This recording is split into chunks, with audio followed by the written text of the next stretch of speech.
Welcome back to a special edition episode of Tour Guide Talk for the Dispatch Official Podcast of Battle Franklin Trust.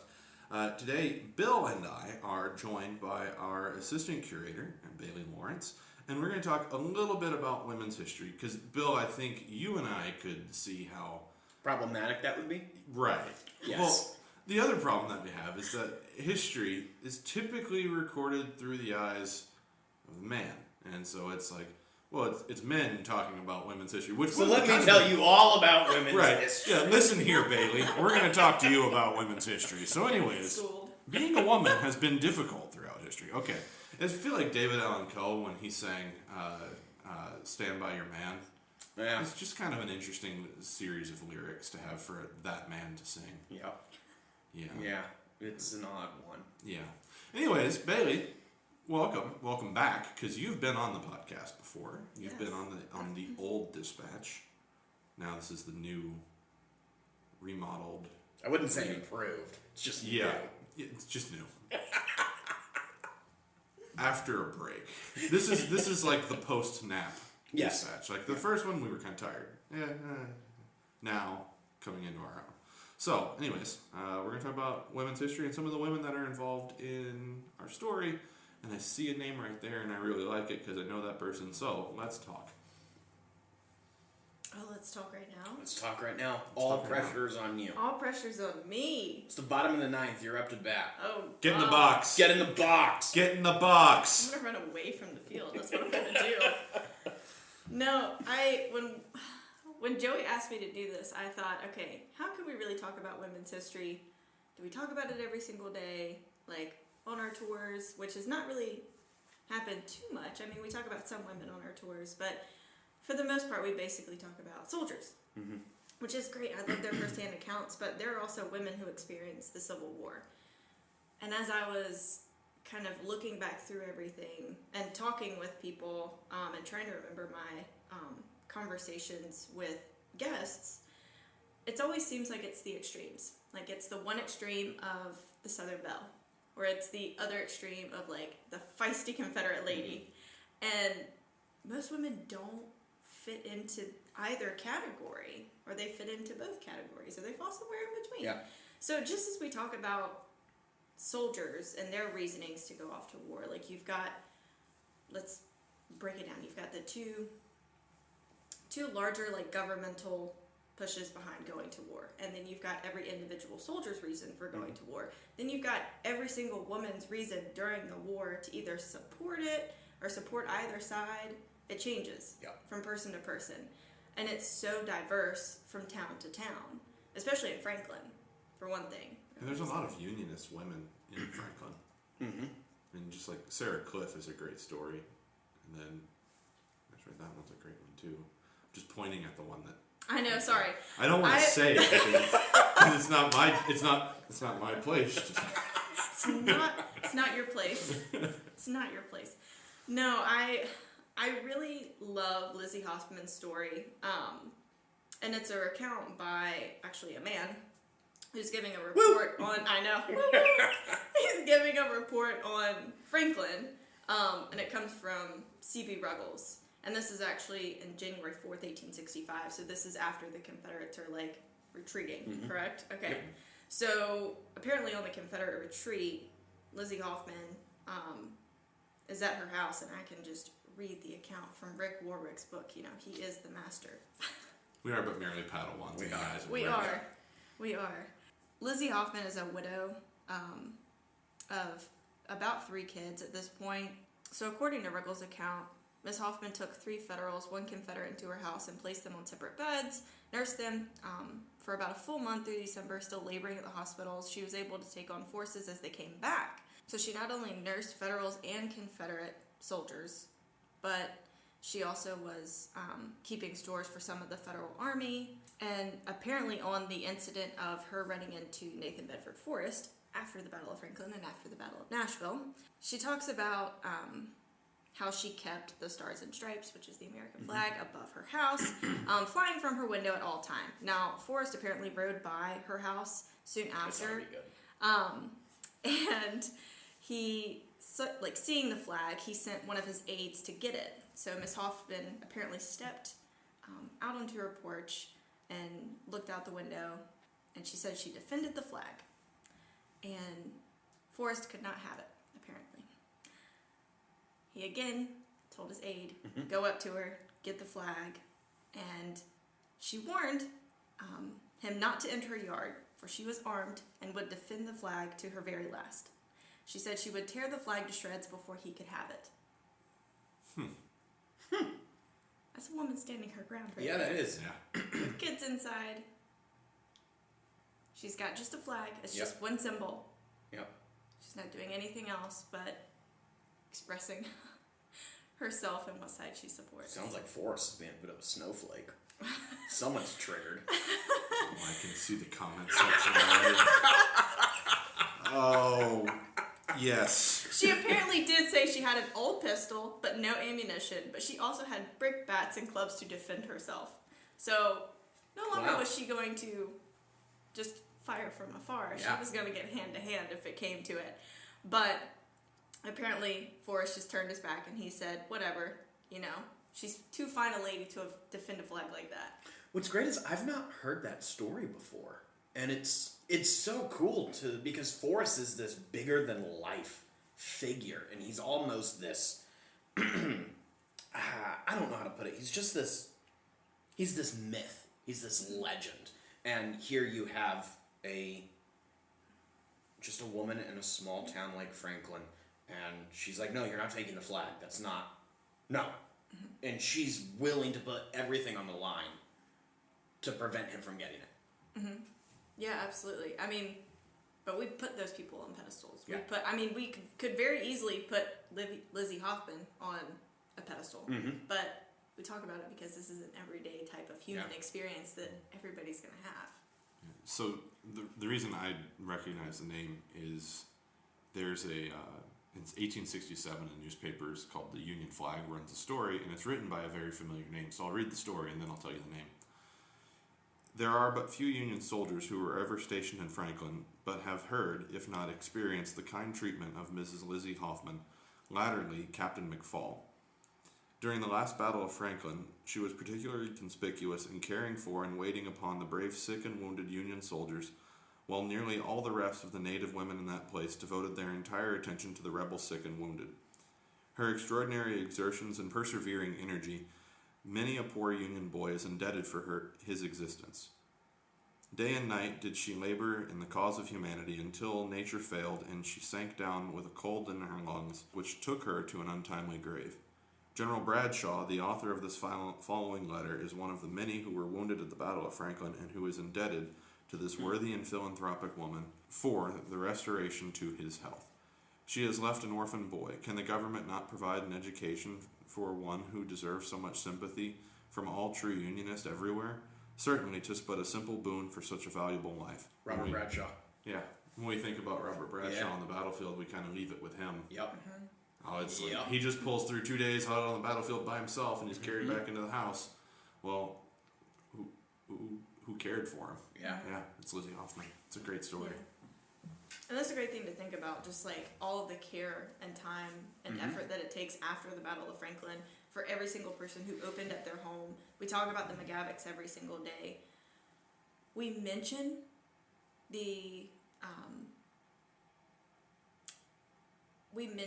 Elizabeth Clouston, but we don't really get into her. And most of what we know actually comes from her husband after. Yep. And he was actually there at Franklin and wounded and taken and was cared for at Carnton by the McGavics, and including Elizabeth. Her story is very, very interesting because she grows up in Franklin. Her dad's a druggist in Franklin by 1850. You know, her and her family are living in town. But while she's the governess at Carnton, she meets Captain Roland Jones. Whenever she meets him, you know, like, it's not, I don't think, love at first sight, but there's definitely this connection that's formed over this traumatic experience. You know, this is probably the first time she's seeing something like Franklin unfold, and this is another thing that, Roland Jones, who's been in the war since almost the very beginning, he's also experiencing as well. But, he's actually taken prisoner after the Battle of Nashville. He's taken, and he's held until after the war. So during this time, you meet during this very vulnerable state, and then all of a sudden you've got this person stripped away, and you have this connection with them. How do you maintain this connection with them? And that's through letters.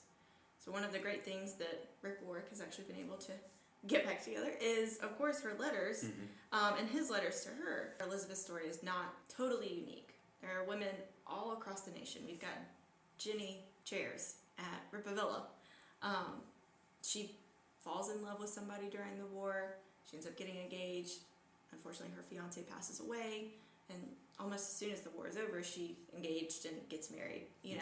It's this strange experience that both young men and young women have during the war, because during these very vital 4 years, most of them are coming of age. Most of them should be going to school. Most of them should be starting jobs, careers. Most of them should be, getting married, starting families, and moving on with their lives. But they can't because of this one thing that we as a country have fixated on. Elizabeth Clouston ends up marrying Roland after the war. She moves down to Mississippi with him. She gives birth to 2 daughters, and then she ends up dying in 1870. So very short time that she's actually able to enjoy her life after the war. Jenny, after the war, let's talk about Jenny from Rippavilla. She gets married, she moves around, she has babies. She gets to experience a full life after the war. She's not her life's not cut short as Elizabeth's was. But she gets to see her kids grow up. She gets to see her kids get married. Elizabeth doesn't get that. And there's a great book about Elizabeth that we do sell called With This Pledge, which is historical fiction, and it is, I think, Tamara Alexander's, who is the author of that, she used 12 letters between them, and I think only one of them was fictionalized. So it is a very, I don't like historical fiction, but it is a very good historical fiction book if that's what you're into. So that's a really good one, and you can order that on our website. Use promo code DISPATCH and get $2 shipping. Man, leave it for Bill to plug books. never finds a way not to sell a book. Real quick side note. I have started doing commercial breaks on my tours, in which I promote the Dispatch at Carter House and the Jacob Cox episode. And I hope you know that I'm leaving this in. Oh, perfect. Great. Yeah. That's completely what I expected would happen. Yep, and it's fun. Because I'm like, real quick, a little commercial from our sponsor, The Dispatch, the official podcast of the Battle of Franklin Trust. And then I go into it, and then everyone laughs. And sometimes I see them take their phone out and subscribe right then and there. Yeah. That's awesome. It is. It's really awesome. And that is the absolutely perfect place to put in a commercial break. So we'll be right back. So you've heard about the Eastern Theater, the Western Theater, but have you heard of the way Western Theater of our Civil War? To learn about the Union, the Confederacy, and Native peoples in the fight for the West, Dr. Megan Kate Nelson writes The Three-Cornered War. In this, she reveals the fascinating history of the Civil War and the American West, exploring the connections among the Civil War and the Indian Wars and westward expansion. Nelson reframes the era as one of national conflict involving not just the North and the South, but also the West. Based on letters, diaries, military records, oral histories, photographs, and maps, and told through the experiences of 9 participants, from Texas legislator John Baylor and Union Army wife Louisa Canby to Apache chief Mangus Coloradus and New Mexico surveyor General John Clark.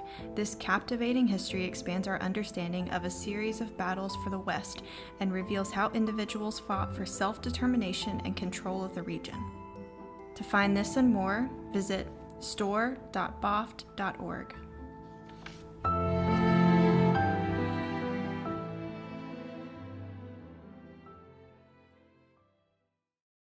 Not as awesome as learning about Elizabeth Clouston. You are correct. I mean, she leads a very interesting life. And once she passes away, doesn't he marry her sister? He does. Yeah. And we don't exactly know why. it's very quickly after she passes away, and you can take that with a grain of salt. Like, you can take that as you feel you need to take it. But he has kids with her as well, and she lives a very long life after they get married. But it's just strange. Like, it's this. If you look at Roland Jones' life, she's just this small little interlude that eventually he has 2 kids from, and one of them is actually named Carrie McGavick after Carrie at Carnton. Yeah. So he has that just kind of stuck with him if you look at his life, and not just at Elizabeth's. I have several more women to get through, but... We have nothing but time. Okay.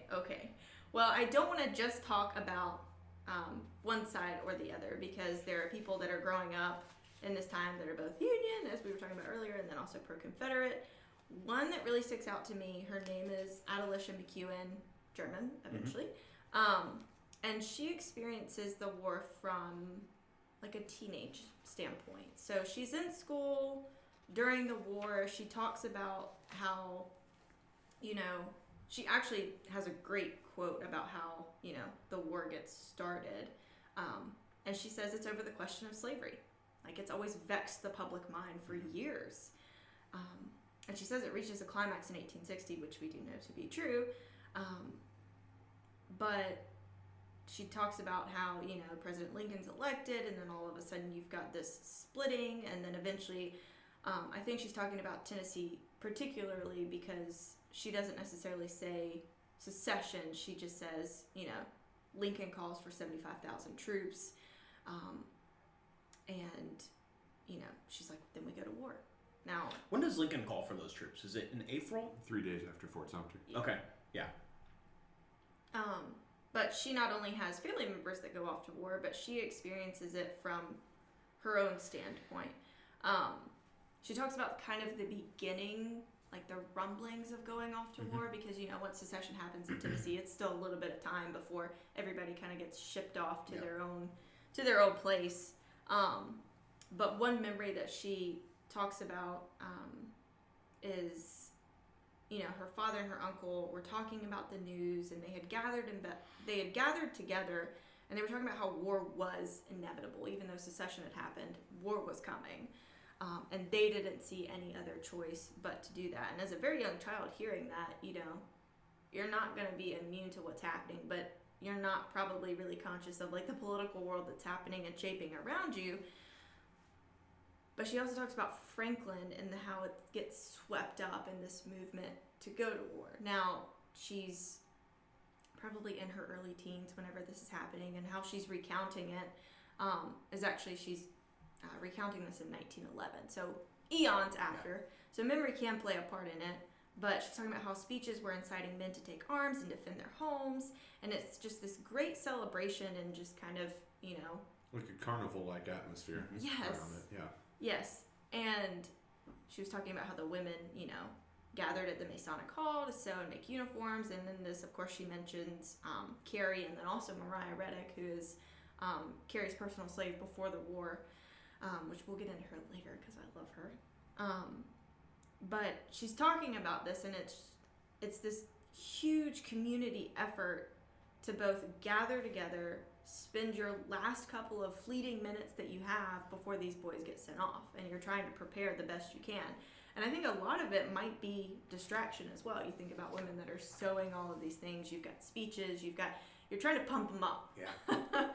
And then she talks about the train station. She talks about how the train blew for the hour and the departure had come. Brave mothers clung to their sons and fathers. Were overcome with emotion. They shook their hands in farewell.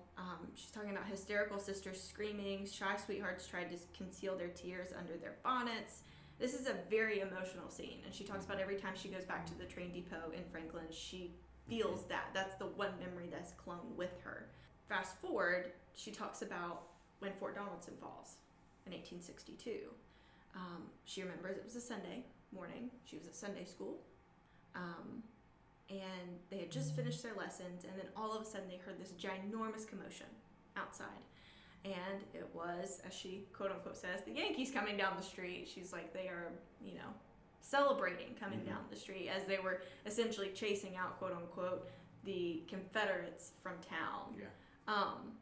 And from her recollections, you can't really tell if this is excitement that she's seeing. I think it's an unknown. It's just something that's, oh crap, because it's just different. You think about Donaldson, that's the first turning of the war being in the Union's favor.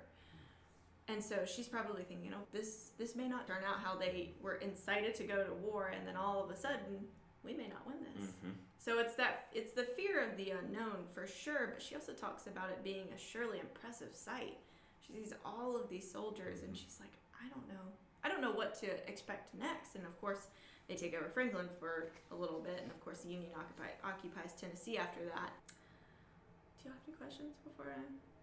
No? Okay. I feel like I'm just talking and nobody's talking with me. I don't like to hear myself babble. We just know our place. We're just sitting and listening. No!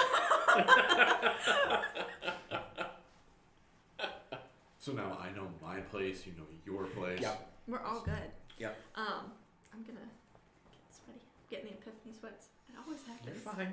You're fine. Okay. You're I fine. got the nervous sweats. Take a deep breath. It's fine. You're good. You're good. Okay. It's better than going to Arby's and getting the meat sweats, I guess. It is. It is. Oh my gracious. Okay. By the time that the Battle of Franklin rolls around in 1864, Adelisha McEwen is in school, and she's at the Franklin Female Institute. That day when she talks about it at 4 o'clock that afternoon. She was standing in her front door, and she heard musketry in the neighborhood of the Carter's house on Columbia Pike. But she talks about a little bit earlier that day how she had gone to school. It was just a normal day for her. She had gone to school, She felt like the energy was off as soon as she entered the school because her teachers were stressed. You enter that type of energy. Yeah. You've got Union soldiers that have been coming into Franklin since early that morning on November 30th. And it's just a different energy. Eventually they do get sent home. And of course the battle does commence. And she says that she just recalls a sickening dread that came over her. And it wore over her until the end of the battle. Now she's only in her teens. She's got a couple of younger siblings, and she talks about her father basically pushing them down into their cellar to get out of the range of the guns. And she talks about her mother, Cynthia, saying, "No, I'm not leaving my home to be taken over by, these Union men. I'm going to stay up here and defend my home." You've got one man, their father, who's trying to protect all of them and pushing them down, saying, "No, let's get down here and away from the gunfire." And the woman who's like, "Nope, I'm defending my home. This is what I have." Yeah, sounds like he didn't I'm know holding his on. place. He did not know his place. She was holding on to it. But then later she talks about the patter of bullets on their blinds, and it was but anything but soothing. She talks about the incessant booming of the cannon, which we know. I mean, there was massive, battery fire that was going off. The rattle of the guns, it continued until, she says, about midnight. Now, we know that everything kind of stops. Just before that. Yeah, just before that. But, by that point, it's dark. It's been dark throughout this entire battle. You probably don't know what time of day it is. You're scared out of your wits. They don't really have a digital clock to tell them what time it is. Plus, we talk about how violent the battle was and how short of a span it took place in. It's like, okay, if it was 5 hours of fighting, most of the fighting's done in 2 hours. But if you're the guy that's fighting, it feels like it's been going on all day long. And it's never going to stop. So it's easy for someone who's not involved in the battle, who can't see. People ask, what do you think the Carters thought about? It's like, when's this going to end? Yeah. Because it's happening all around them. They have no idea, unless they're looking at their watch, how long they've been down there for and how long the fight could go. So then you take off a couple of years and you think about the little children that are there, but also women like Adelisha too. Absolutely. When she says she emerges from, that cellar, that hiding place, she was saying that they were all praying and hoping that it might be our boys, meaning, the Confederate Army. And of course, by that point, it probably was, because the U.S. Army is moving across those bridges.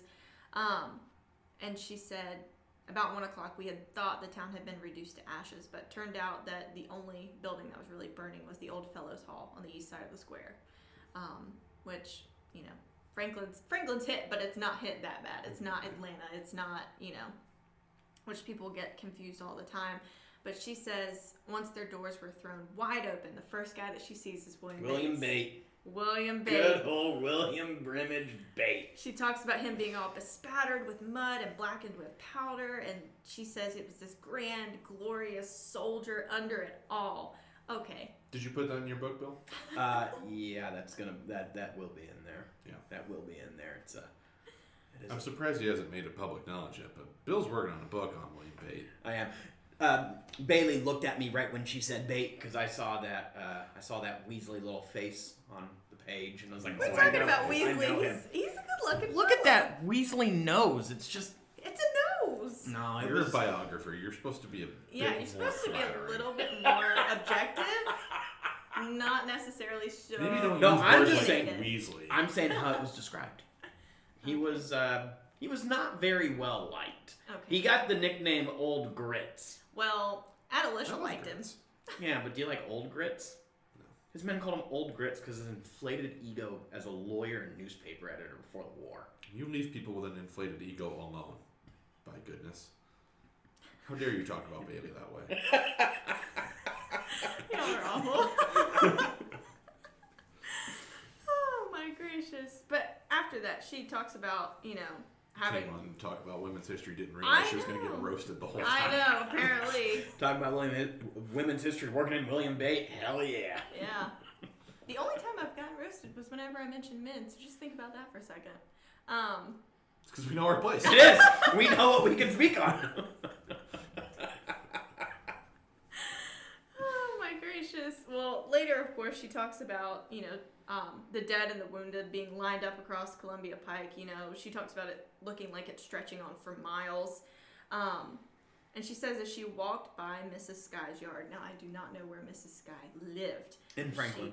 Oh, obviously. You're welcome. Thank you You're very welcome. much. You should be a cartographer Thank as well. you. Thank you.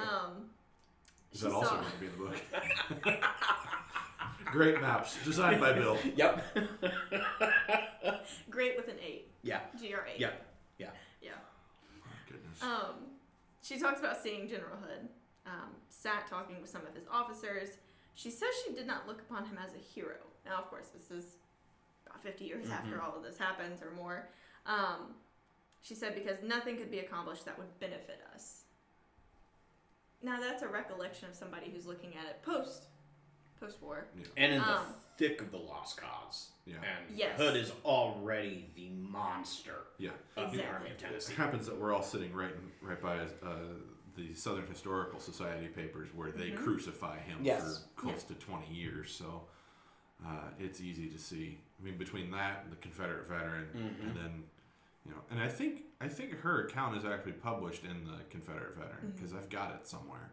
But I mean, it's right there with like Hood's terrible. He's awful. He was a loser. He was an idiot. He didn't know what he was doing. Oh no, a lot later. Oh, okay. The laudanum is to explain all of. We have to. There's a full evolution of history that has to be kind of ripped apart. Maybe that's what we'll talk about in the next episode. Is Possibly. a little bit about old JB. Yeah. Yeah. Yeah. Let's do it. Anyway, back to Adelicia because Yes. I've been going on about her Yes. for too long. But she talks about approaching, the Carter's house, and she could scarcely walk without stepping on dead or dying men. She's hearing the cries of the wounded, and how the Carter's house was just overflowing with both not just emotion but men, and it's just surrounded. It's this chaotic time. You not only have the epicenter of the battle that happens that day before, but then afterwards you have all of the repercussions of that battle. She talks about Todd Carter, of course. We'll skip past Todd because everybody knows about him. If you don't know about Todd and you just stumbled upon our podcast, Just go to Todd Carter Carter. is the son of Fountain Branch. Todd is killed in the yard of his family's home. He dies in the family home on December 2nd. Thank you for talking about men on the women's podcast. You're welcome. I apologize. It's okay. It's okay. I will remain silent the rest Todd of the time. always gets his time to shine. Thank you for throwing me under the bus You're and then so hitting welcome. it in reverse and just going back over again. Thank you. There we go. Okay, here we go. You said that there was one other woman that you wanted to talk about for sure. So, who is she? Her name is Mariah Reddick, or Mariah Odie before the war. She was Carrie McGavick's personal slave before the war. After the war, she becomes a free woman, lives a very extraordinary life. But before the war, by 1862, or during the war, I should say, by 1862, John McGavick sends all of his slaves further south down to Alabama and all throughout the South with the Confederate Army. And Mariah is a part of that group. By this point, she is pregnant with her last child that she'll have in bondage. I don't really know. We don't really know how pregnant she is at that point, how far along she is in her term, but we know she does eventually give birth once she gets down to Alabama. And that's her last child that will be born in bondage. Now, she has 11 children. And about 7 of them while she's enslaved. Am I correct? 3 sets of twins, I believe. 3 sets of twins. It's insane. Yeah. So how many children she has is impressive nonetheless. Yeah. Now, 3 sets of twins must make it a little bit easier not to give birth 11 times, but she's so impressive in the fact that while she's down in Alabama, she's just biding her time. She's seeing the Confederacy just fizzle. Yeah. And then after the war is over, she comes back to Franklin. She works in Franklin. She's, living in town. She has her own house. She gets married. She gets married to Bolin Reddick, and they have a couple of kids of their own. And, she's just an impressive community figure. And I use community figure as everybody in town knows her. Everybody in town respects her. Now, I mean, Adelicia McEwen even included her in her reminiscence of the battle. She does. Mariah is a very notable figure within Franklin, and even her children and her descendants are. She lives a very long life. She's born in the 1830s. She dies in 1922. And, that's long enough to see the full evolution of citizenship right there. She lives until women get the right to vote. But from her springs, her daughter-in-law, her granddaughters, they form, the Forget-Me-Not Society, or the Forget-Me-Not Club. And the Forget-Me-Not Club in Franklin then spurs the next wave of, women's activists for white women. They're like, hey, they partner with white women, or white women partner with them, saying, hey, if you support us and, help us get off the ground, because we saw how well you were in forming your organization to form this community bond of black women after the war in Franklin, to teach them, how to cook, how homemaking works, sewing, all of these different skills that you need to, start a home, keep a home running, raise your babies. And anyway, the white women, they join up with them saying, hey, if you help us organize, we'll support you in other ways that you can. So white women then give, to black schools and, help them start different educational programs for black children in Franklin. But through that comes the women's suffrage movement, from Franklin, and then of course, the right to vote and stuff like that. But it's all started with the Forget-Me-Not Club. Without them, white women would have been like, okay, we don't really know how to organize ourselves. And this all ties back to Mariah. And one important thing to note is that while Mariah stays in quote-unquote slavery all throughout the war, she doesn't escape. She's not able to escape. Doesn't mean that other black women aren't escaping. There are women all across the South that are fleeing with their husbands, and they're fleeing with their husbands who are escaping to become USCTs, United States Colored Troops. And through that, they're also, at Union camps. They are, because of course they're segregated, they're not going to be right all together, but they form their own community within Union camps. I am going to plug a book because Bill will kill me if I don't.